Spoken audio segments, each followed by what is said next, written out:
Kristen at Collision Hub, and welcome to this episode of Repair University. Now, it started probably about summer of last year. ICAR started announcing a lot of changes that were taking place to programming and instructing and just a lot of things. We got some more information on it at SEMA. We got some updates then at CSE in January, and then you guys recently just had a conference. Right. And I thought now is a great time for us to maybe just put a bow on it, all the different little press releases that had gone out, and talk about kind of what's new. So guys, what's new with ICAR, and I guess what does that directly mean for collision repairers? So we're changing a number of things. We're changing the curriculum. We've talked about that in the past. We're changing the rules for gold class and for platinum. We're changing the infrastructure or the IT systems that you interact with to interact with ICAR. And we're also changing how you pay for classes. We're providing a new option for that, and we'll talk a little bit about all of those things. Right. So when we talk about changes to curriculum, I think it's important that not only are a lot of classes being updated, right, some classes are being retired, yep, and then you're coming out with it seems like a whole bunch of new classes right now. Right. Yeah. So we've gone through the entire curriculum, and we've made updates where necessary in the entire curriculum. We are sunsetting the old versions of those courses and deploying new versions that in many cases are shorter and more engaging for the learner. So there's online courses that aren't going to exceed an hour in duration, but that's not meaning that an hour is the target. An hour is the limit. So there are courses that are going to be 20, 30 minutes long, trying to get to the shorter attention span and just what's appropriate for an online setting. Right. How would you like for this session to be 3 hours long? Yeah. Probably lose some of the viewership towards. I'm very entertaining. Right. Yeah. Absolutely. But there's some limits there that you're gonna encounter. And so we tried to move the content that's relevant for an online setting into an online setting, and leave the things where you require some dialogue with an instructor in the virtual setting or in the live classroom setting. And then we've added more hands-on. So in the past, historically we haven't been able to offer very much in the way hands-on. And now we're making it possible to do more of that. All right. I think the shorter segments are great for techs, Jason. It's not that our attention span is short. It's just like we got a lot going on, right? Sure. Yeah. So absolutely. it's almost a respect to the technician's time. Right. Yeah, I think that's one of the biggest benefits of the new curriculum and a lot of the online classes is that shorter duration, again, that shorter attention span, and just delivering the content that you need for that topic. Not having to go and kind of set the foundation and then kind of build upon that. We can just target, what content needs to be covered in a particular class. And we're no longer boxed into the traditional, 3 or 4 hour live ICAR class box that we used to be in. And then the whole blended learning approach, I think, is going to be well received, where you're getting that theory online, maybe that instructor interaction for some of those concepts that maybe are a little bit more challenging, that you need to have that dialogue on, and then wrapping it up with whether it's hands-on skills development, whether it's a welding training certification program. Right. I think that blended learning approach is really going to be well received by the industry. Yeah. Now, one of the things I don't want to say it's new, because I think we're probably maybe a year and a half into this, but there is now a new role that's come out recently. What are the roles that ICAR now has training for? Okay. So historically, we've always had estimator and non-structural, steel structural, and then refinish. And then on the insurance side, we've got the APDA role. Those are all still in play. What we've done is we've added the electrical and diagnostics role, and more to the point, we've updated that. And then we've also got mechanical. So those are things that we offered in the past, but we hadn't updated it or touched it in quite a while, and we just weren't doing much with it. And so we went through and overhauled all of that and updated it and made it current. I mean, Ohm's Law hasn't changed. But what you do with Ohm's Law in today's vehicles has changed, and so we wanted to be, to reflect that. Right. Now the roles play a role. I guess that's a great way to put it. The roles play a role in class, so in gold class and some of the things that the shops are working for, which means we had some changes to gold class. Absolutely. Let's talk through those. Yeah, absolutely. So gold class, what's changed, the first thing is we've disconnected platinum from gold class. So what that means is historically or today, when you want to be gold class, you need to have a certain number of people that are platinum. We disconnected it because we're changing what it means to be platinum. So now, in order to be platinum, you have to get through Pro Level 3 in whatever that given role is. So in order to be a platinum structural tech, for instance, you have to take all of the training to be able to achieve that status of platinum. So you don't end up with a situation where somebody who's gone through Pro Level 1 and somebody else who completed Pro Level 3 years ago, and they're both platinum. It was a disconnect for the industry, and that was feedback that we received loud and clear. So that disconnect has been eliminated with these changes. So platinum comes at Pro Level 3. The other thing that's changed from a gold class perspective is we're moving the goal line, if you will. So today, as soon as you complete Pro Level 1 with your minimum number of platinum rolls, you're gold class. Now it's moving to Pro Level 2, and eventually it'll move to Pro Level 3. So in order to get to gold class, you're gonna have to be complete with your training. And then the last big change is related to the number of rolls. So we wanted to have something that scaled. So today, whether you're a shop of 4 or a shop of 24, the requirement is 4 rolls at platinum, and that can be held by 1 person or 4 people. The way we're moving that is, first we made the determination that 1 person can only hold up to 2 rolls. The next change is we're changing the number of people that have to be training in each one of those roles. So for structural, because it's so integral to safety, structural, 100% of the folks in your shop that are doing structural work have to be training in the structural role, and they have to achieve, they have to work through to platinum over time. For the other 3 roles, so refinish, estimator, and non-structural, it's 50% of your staff, okay, in each of those roles that have to do the training. For the electrical and diagnostics, it's a shop level requirement, meaning that it could be 1 person that takes the training in that role, or it could be multiple people based on how you're structured within your shop and who's doing what parts. So maybe your estimator is doing some of the scanning work, maybe your non-structural tech is doing some of the wiring repairs, maybe your structural tech is doing some of the suspension and brake system repairs. So it gets spread out based on who's doing what component. And the other distinction with that is we're requiring the why courses, the theory courses, meaning that regardless of whether you're doing it in-house or you're subletting the work out, you still need to understand why those procedures are important and what to look for when you get it back.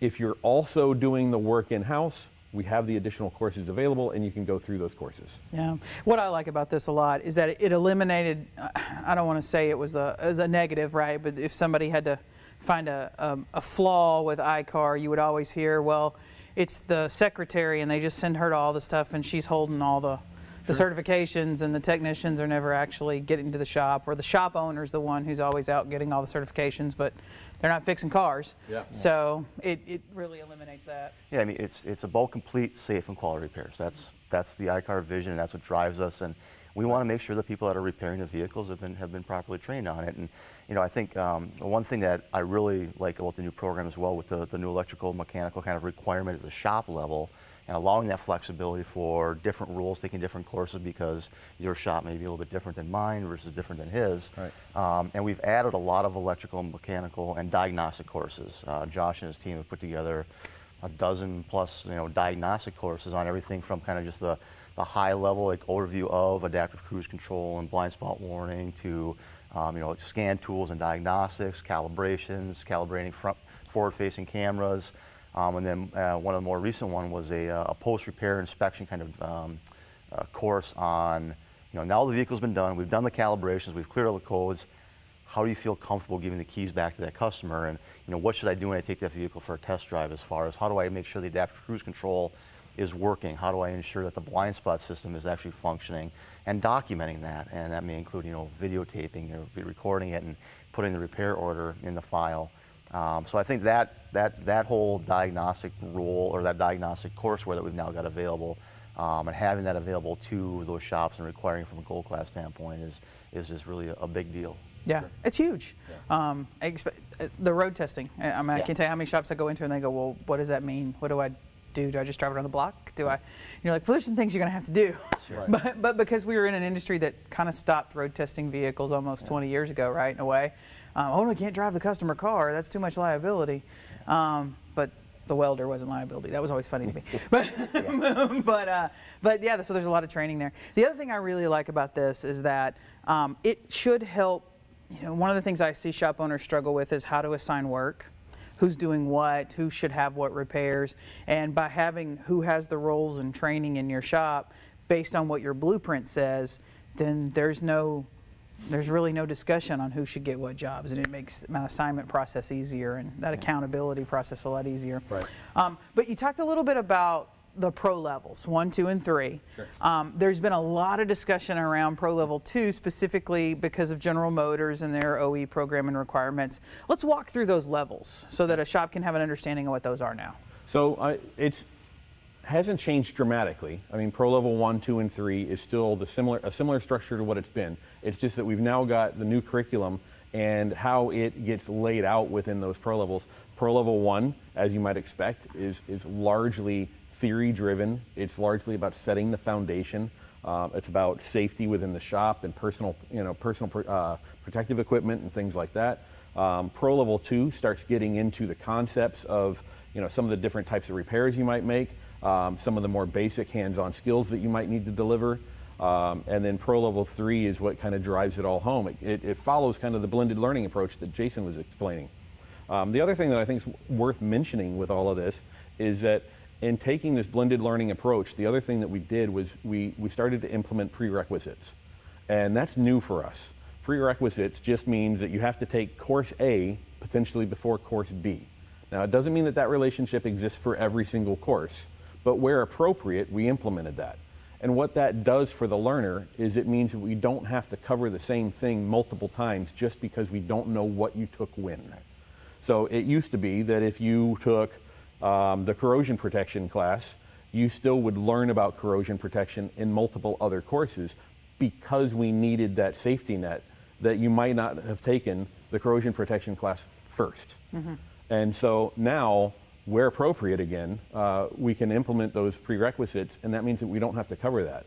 And so if you were to look at the course count for the number of courses in the catalog for the gold class requirement, if you will, that number has gone up by almost 100 courses. So it went from about 160 to 240 or so.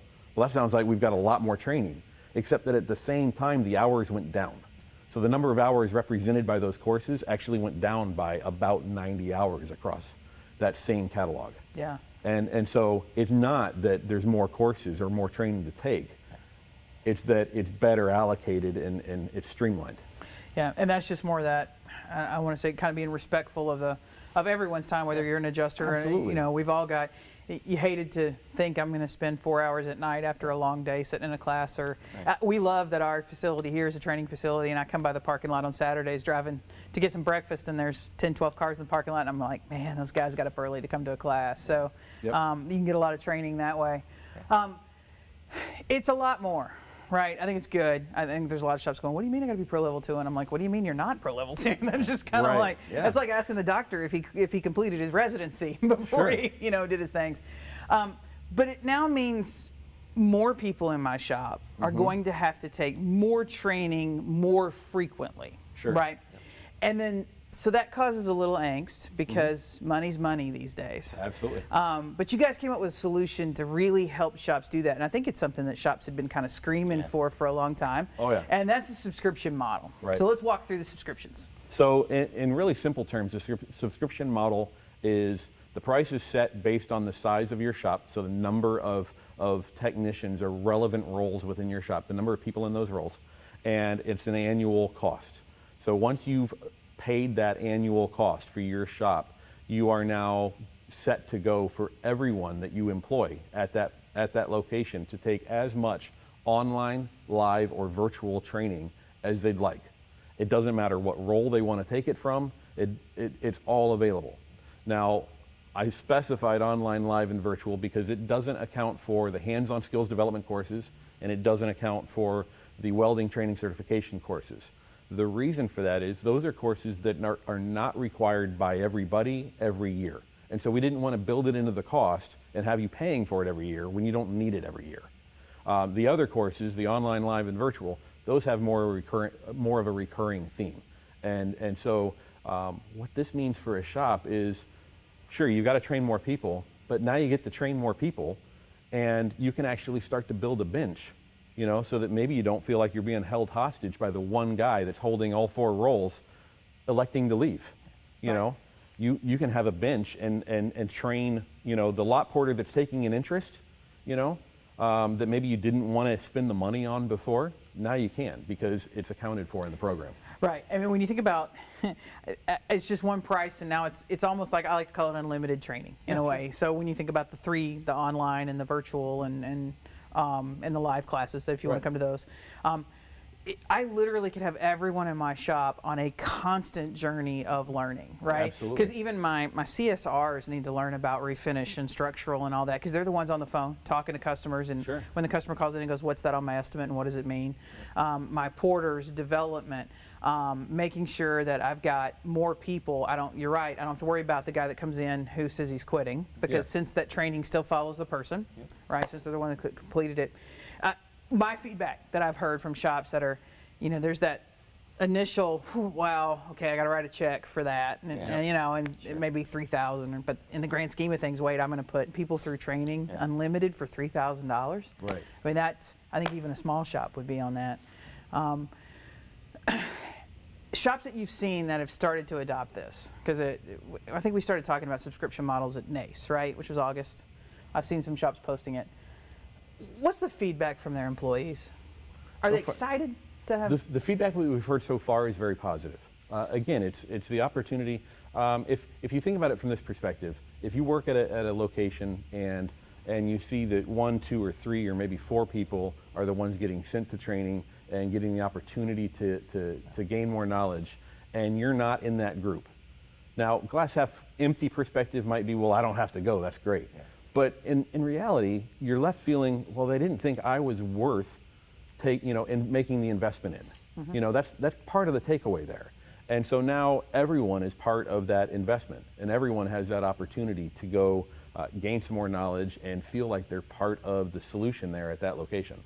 And so from that perspective, it's pretty positive, because everybody gets the opportunity to be part of that growth. Yeah, I mean, every technician, the one that's the eager tech that you always have that's knocking on your door going, what else can I do, and can I go here, can I learn this, can I do that? Right. Yeah, absolutely, here you go, as many as you want to take. And take as much as you want. It allows me as a tech, if I'm working at a store that embraces that, to really take my career to where I want it to go. I mean, so we put a lot of focus on this when it comes to ICAR training about what the shop has to do to meet this certain status, whether it's a DRP agreement or an OEM agreement. But there's still a lot of techs that want to have a long and prosperous career in this industry, and they want training. So finding a shop that embraces this model, and then me knowing I can have almost unlimited access, it's like you paying for my college tuition almost. I mean, sky's the limit. Yeah, and we'll think about it from a cross-training perspective. So you've got the structural tech that has maybe, you know, been at it enough years that they're thinking about, you know, possibly making the switch and doing some of the estimating work.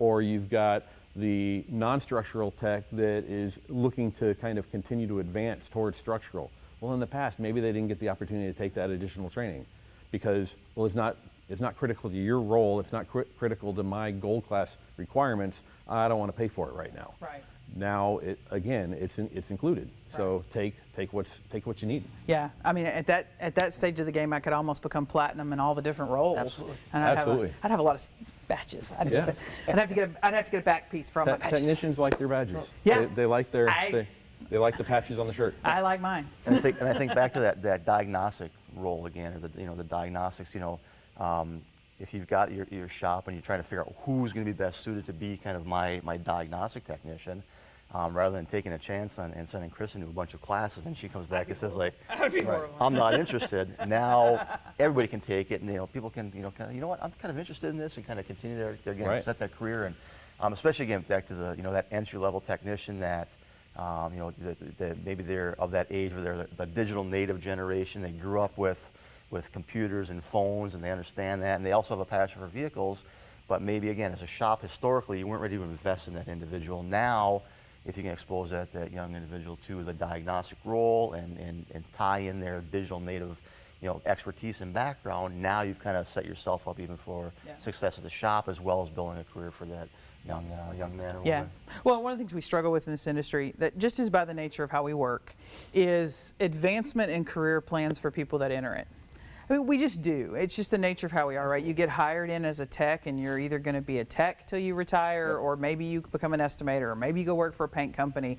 But working and progressing in your career, it was really hard for us to tell people, here's a path. Sure. So if you're looking to attract new hires, that millennial generation or whatever, this is almost a built-in career path that you can show people. This is would almost be a I don't know, a carrot to getting people to come to work for you, because Right. they want to, you know, how's my career going to grow? Well, we offer you unlimited training, and so I mean, so if I'm struggling to hire techs in my area, if I'm struggling to be attractive, ICAR has created a fairly low-cost way for me to have an add-on that makes me a little bit more attractive as an employer. How many employers have you worked for where you came in and one of the perks was unlimited training? Yeah.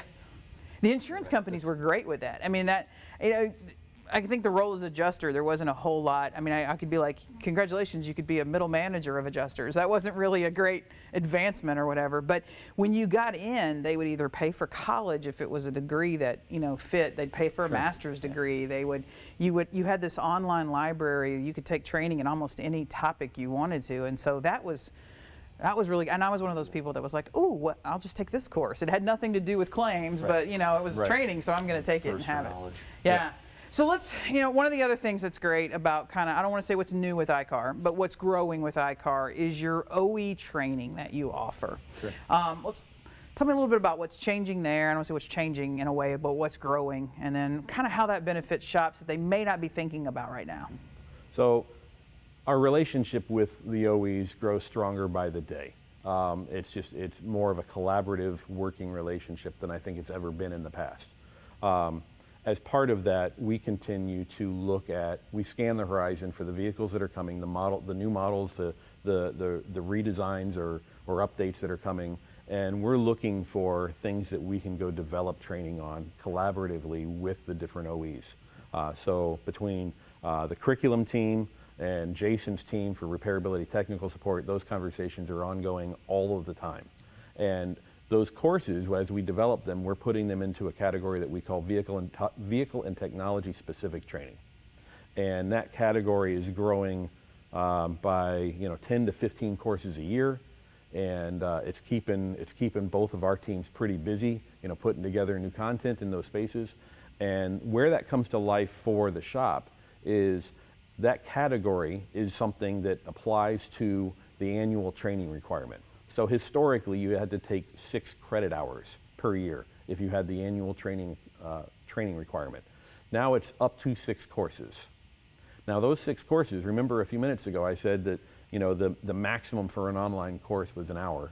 And so now it's 6 courses. You could take a course that's 20 minutes and another course that's an hour, because those are the courses that are interesting and relevant for you.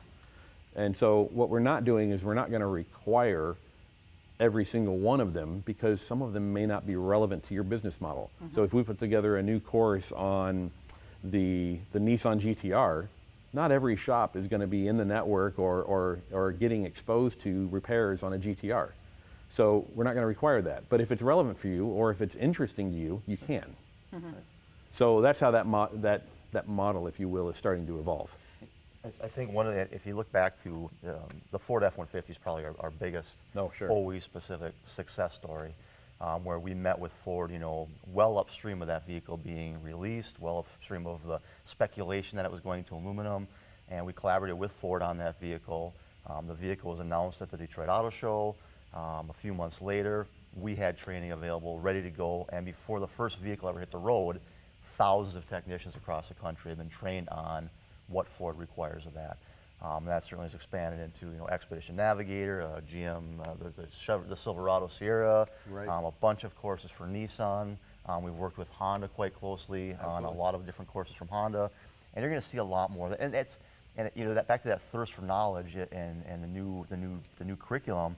A lot of that, those Pro Level 1 type classes, that theory stuff. Even if I've been in the industry for a long time and maybe haven't been actively engaged with ICAR, that may be of less interest to me versus that new Silverado or Sierra pickup truck that I know I'm going to see next week as they start coming off and the first one's in an accident. The vehicle or as soon as it hits the lot. Let me go take that class. Yeah. Before it gets off the truck even, right? Yeah. I think that vehicle and that technology-specific content that we're putting together is very attractive. to the industry because they want to know what the new vehicles, and that's the new kind of sexy vehicles that are coming out, and they want to know exactly what's going on with them, and that's where the vehicle-specific courses are really beneficial. And the other thing that we're focusing on pretty extensively in all of that is everything related to ADAS. Yeah. So in some cases it's model specific or manufacturer specific. In other cases it's system specific. So it might be that we put together a course on just forward-facing cameras, and then we go across multiple different model lines and manufacturers.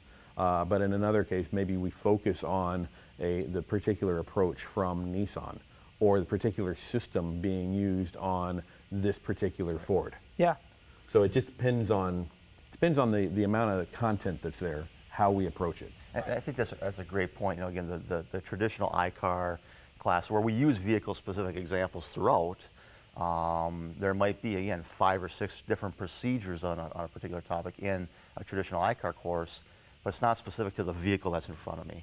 Now with these OEM-specific and the vehicle-specific courses, I can look at that vehicle and that procedure and know that's the proper way to repair this vehicle. Right. It's a great source of, I think, some people tend to think that those courses are only there if I'm pursuing certification by that manufacturer.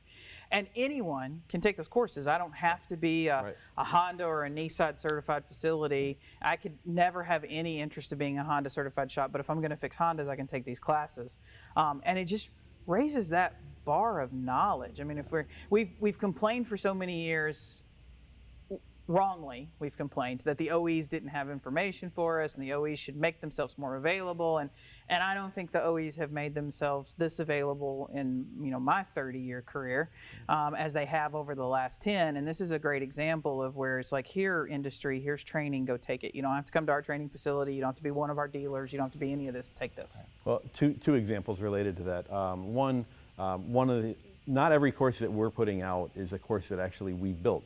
So in some cases, we're hosting a course that maybe Honda built or Ford built, and we're hosting it because our network is a little broader as far as access is concerned, and it allows them to get more coverage and make it available to the entire industry when everybody's going to be fixing their vehicles. The other thing that I'll tell you, back to your point just now about kind of the renewed focus from the OEs, I won't name any names, but there are a number of OEs that historically, when you interacted with their collision repair department, it was an army of one, and most of those have changed now, and it's now 8, 10, 15 people that are focused on collision repair specifically.